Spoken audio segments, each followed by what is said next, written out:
What if the greatest danger to your freedom isn't evil, not cruelty, not malice, but something far more common and far more contagious? What if the people destroying the world aren't even aware they're doing it? A parent, a teacher, a doctor, a friend, all slowly, quietly becoming something they never meant to be. Not because they're bad, but because they've stopped thinking. Dietrich Bonhoeffer, a pastor who tried to kill Hitler, called this the most terrifying force of all. Not violence, not hatred, but stupidity. And once you understand what he meant, you'll start seeing it everywhere. In your feed, in your conversations, even in yourself. Most people think stupidity is just a lack of intelligence, as if it's something that happens to someone else. But what if it's more like a virus, one that hijacks the mind without leaving a trace? Bonhoeffer didn't define stupidity as ignorance. He saw it as something far more sinister, the surrender of the inner voice, a slow erosion of judgment, a moral silence that spreads through entire societies, quietly, invisibly. It's not that stupid people destroy the world. It's that ordinary people stop asking questions. They stop thinking for themselves. And then they become useful. Useful to ideologies. Useful to systems. Useful to anyone who benefits from people not thinking too much. And the terrifying part? They believe they're doing the right thing. They follow orders. They repeat the slogans. They suppress doubt. And in doing so, they become what Bonhoeffer feared most, intelligent people who've lost the will to think. He saw this not in fringe radicals, but in educated professionals, lawyers, priests, teachers, the very people who should have known better. He realized the greatest threat wasn't malice. It was obedience without reflection. In Nazi Germany, Bonhoeffer watched the unthinkable happen in slow motion. Educated citizens, people who once quoted Goethe, prayed in cathedrals, taught moral philosophy, began to cheer for censorship, exclusion, and violence. They didn't wake up evil. They became absorbed, carried by momentum, swallowed by consensus. And that's the key. Bonhoeffer's most disturbing insight wasn't about the stupid. It was about the obedient. Because obedience gives comfort. It relieves you of the burden of doubt. It replaces the discomfort of critical thought with the warmth of belonging. And the more you're surrounded by a repeating message on your radio, in your church, on the street, the more dangerous it becomes to ask, wait, does this even make sense? Bonhoeffer called this functional stupidity. It's when people stop thinking critically not because they can't, but because they won't. Because thinking would cost them something. And here's the part that cuts the deepest. When people feel unsafe, when fear, chaos, or confusion rise, they crave certainty. Not truth, not facts, certainty. And certainty, Bonhoeffer realized, is the fastest shortcut to stupidity. Not because people are evil, but because they are scared, and scared minds cling to simple answers, loud voices, and righteous slogans. So the question becomes, in a world designed to overwhelm you, how do you keep thinking when thinking gets dangerous? Bonhoeffer said something few had the courage to admit: you cannot reason with stupidity. Not because it's unintelligent, but because it's unreachable. You speak, but they don't hear you. Not really. They hear a threat, an attack, a disruption to the story they've decided must be true. Arguments fall on deaf ears, he wrote from prison. Facts that contradict beliefs are either ignored or transformed into confirmation. Why? Because the person in front of you isn't arguing from reason, they're arguing from identity. And identity doesn't respond to logic, it responds to loyalty. This is what makes functional stupidity so terrifying. It masquerades as morality. People don't just believe falsehoods, they believe they're being good by defending them. They call it faith, or patriotism, or justice. But peel back the words and you'll find something else: fear. Fear of isolation, fear of being wrong, fear of being cast out. And so reason becomes dangerous, not just because it challenges ideas, but because it threatens belonging. This is why stupid ideas survive, because smart people stop challenging them. Not because they're weak, but because they're tired. Because at some point, the cost of thinking becomes higher than the cost of silence. And here's what Bonhoeffer feared most. When enough people surrender that cost, the lie wins by default. Not because it was stronger, but because it was easier. We like to think intelligence protects us, that education, credentials, or rationality are shields against manipulation. But Bonhoeffer saw through that illusion. He didn't just witness uneducated mobs swept into madness. He watched doctors, theologians, judges, men with titles and books behind them, repeat Nazi propaganda as if it were gospel. Not because they were evil, but because they stopped thinking for themselves. Stupidity, Bonhoeffer said, isn't a lack of intellect. It's a surrender of conscience, a decision, sometimes conscious, often unconscious, to trade clarity for comfort. He described conversations where he felt he wasn't speaking to a person anymore, but to a broadcast, a string of slogans and stock phrases that sounded human but weren't. Today, we call this algorithmic thinking, or groupthink, or echo chambers. It's when your inner voice becomes someone else's, repeated so many times you forget it wasn't yours to begin with. And here's where it gets darker. The more intelligent you are, the better you become at rationalizing the lie. You don't see through it, you reinforce it.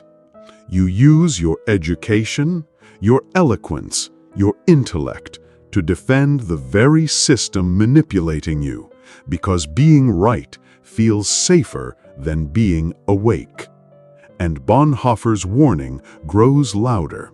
It is not evil men we should fear most, but good men who've stopped thinking. Bonhoeffer realized something few dared to admit.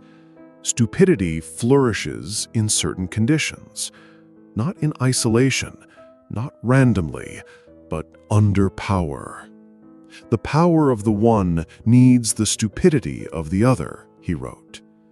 See, stupidity isn't a natural state. It's manufactured. Like smoke in a room with no windows, it builds slowly until you stop noticing it at all. And the smoke?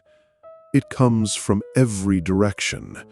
News reduced to headlines, conversations hijacked by ideology, social media turning outrage into entertainment, a million flashing signals telling you don't think, react.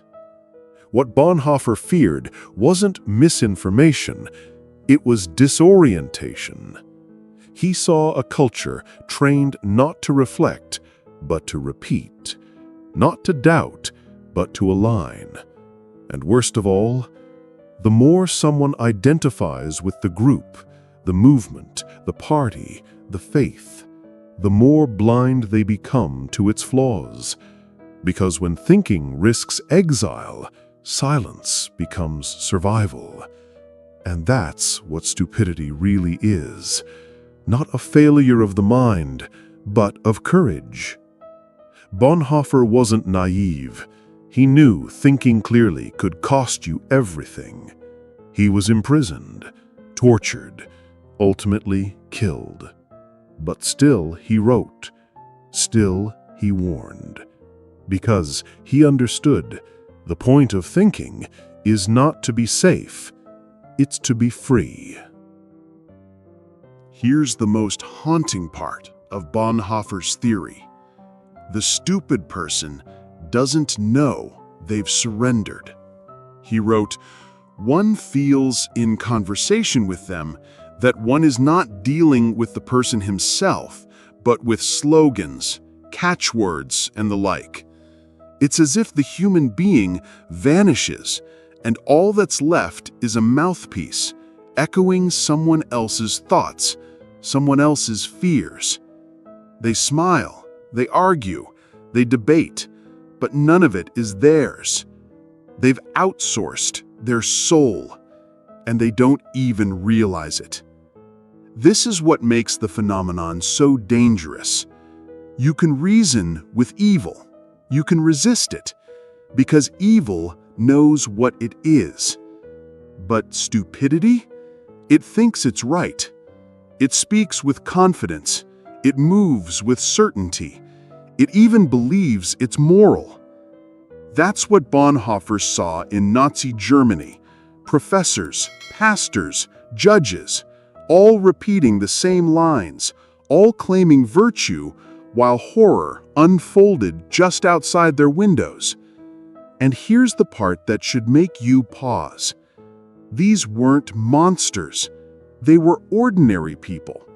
Your neighbors, your teachers, maybe even yourself. Because the truth is, stupidity is seductive. It simplifies the world. It erases doubt. It tells you you're on the right side. No need to question. No need to look deeper. Just follow. That's how the mind collapses without ever noticing. Bonhoeffer noticed something unnerving. The rise of stupidity always seemed to follow one thing: the rise of power. Upon closer observation, he wrote, it becomes apparent that every strong upsurge of power, whether political or religious, infects a large part of humankind with stupidity. But why? Because power doesn't need thinking, it needs obedience. The more a regime or a system centralizes authority, the more it rewards those who conform and punishes those who question. And so people begin to make a silent trade. They exchange the discomfort of doubt for the comfort of belonging. They stop thinking, not because they're incapable, but because thought becomes dangerous. Better to repeat than to rebel. Bonhoeffer saw this everywhere in Nazi Germany. Men and women who were once nuanced, educated, capable of reflection, became slogans with skin. Their faces still human, their voices still familiar, but their minds were gone. He warned, once a person becomes stupid in this way, he is no longer independent. He's not thinking anymore. He's being thought through. Not possessed by demons, but by ideologies, by movements, by power itself. And you can't debate that. You can't reason with it, because what you're facing is no longer a person, but a mask worn by the system. This is the true terror of Bonhoeffer's theory, not that evil acts are committed by evil people, but that entire societies can begin to think with one mind and forget they ever had their own. What Bonhoeffer couldn't have predicted, what he couldn't have even imagined, was the machinery we live inside today. Because now, stupidity isn't just a sociological glitch, it's engineered. Our systems, our economies, our technologies, our politics, all run smoother when you don't ask too many questions. Take social media. It doesn't care if what you're sharing is true, only that it's engaging. Emotion over evidence, speed over substance. And the algorithm? It rewards outrage, tribalism, certainty.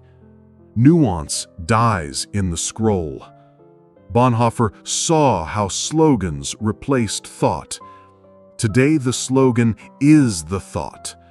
We say, do your research, while consuming pre-chewed content from someone else's bias bubble. We call it thinking for ourselves. But it's not thinking if the outcome was decided before the question was even asked. And it's not just the platforms. Our entire culture rewards certainty. Influencers who speak with absolute confidence. Politicians who never admit doubt. News networks that reduce complex issues into emotional binaries. Why? Because we are addicted to clarity. We fear what Bonhoeffer called the pain of real thinking. And so we outsource it to our group, to our algorithm, to our chosen identity. But the moment we do that, we stop being independent minds and become echoes. Bonhoeffer warned that stupidity is not a lack of intelligence, but a failure of responsibility. He was right. The terrifying part isn't that we're being lied to. It's that we've stopped demanding truth at all. Bonhoeffer didn't believe resistance was about heroism. He believed it was about pain. Because thinking, real thinking, isn't just inconvenient, it's dangerous. It isolates you from your tribe. It demands doubt where others offer faith.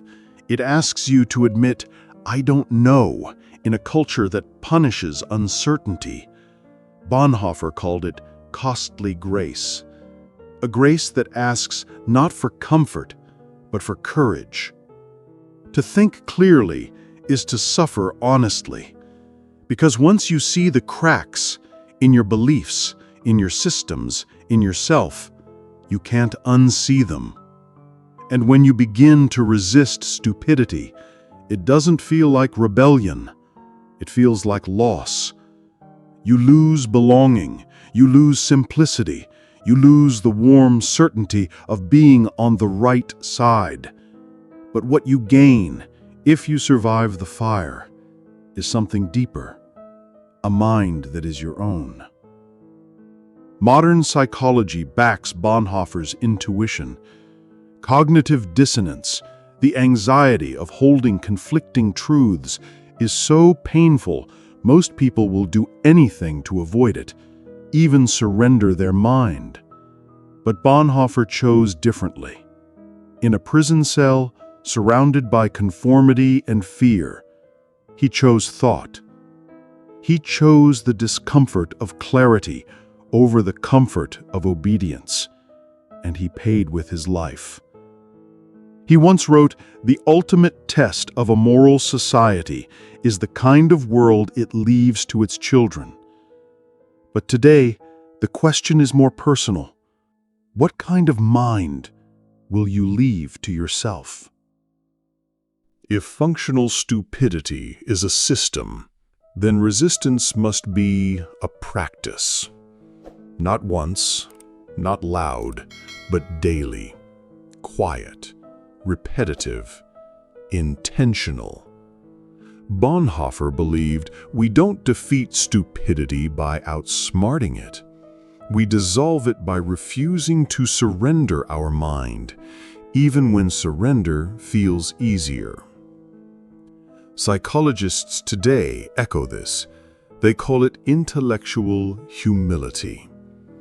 It doesn't mean thinking less of yourself. It means thinking less about being right. It's the willingness to say, "I might be wrong," and to mean it. So what does resistance actually look like? It looks like choosing friction over flow.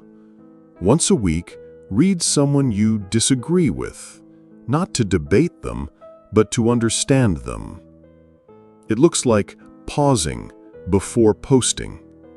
Take 60 seconds and ask, would I believe this if it challenged me instead of confirmed me? It looks like curiosity, not as a hobby, but as a discipline. Ask questions you don't know the answer to. Defend beliefs you don't fully trust. And most radically, say, "I don't know," when you really don't. In a world where everyone performs certainty, admitting ignorance is rebellion. But it's not just about the personal. Structural resistance matters too. We need social media algorithms that don't just reward engagement, but elevate nuance. We need schools that teach how to think, not just what to memorize. We need leaders who ask better questions, not louder answers. But here's the truth Bonhoeffer knew. Systems don't change unless people do first. And people don't change unless they feel something deeper than fear. They change when they realize the future of their own mind is in their hands. Because if stupidity is systemic, so is thought.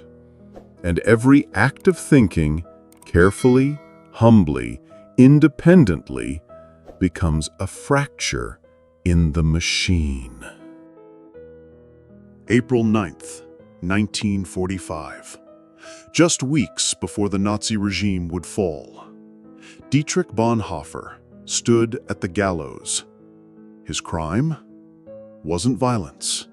It wasn't disobedience. It was refusal to go along with the unthinking tide. His final words were quiet, almost unremarkable. "This is the end. For me, the beginning of life." He wasn't just saying goodbye. He was testifying to something bigger. That thinking, even when it costs everything, is still life. That surrendering your mind is a kind of death. Bonhoeffer wasn't a philosopher in a lecture hall. He was a human being who watched his neighbors forget how to question and paid the price for reminding them. He saw something terrifying, that the greatest threat to humanity isn't the evil man. It's the unthinking majority who let him in. And that threat didn't die with the Reich. It evolved. It digitized. Now we scroll instead of salute. We repost instead of question. We go numb instead of awake. The algorithm doesn't need to imprison us. It just needs us comfortable. But here's the haunting question Bonhoeffer leaves us with. the one that echoes louder today than it did in that prison cell. Who stands fast?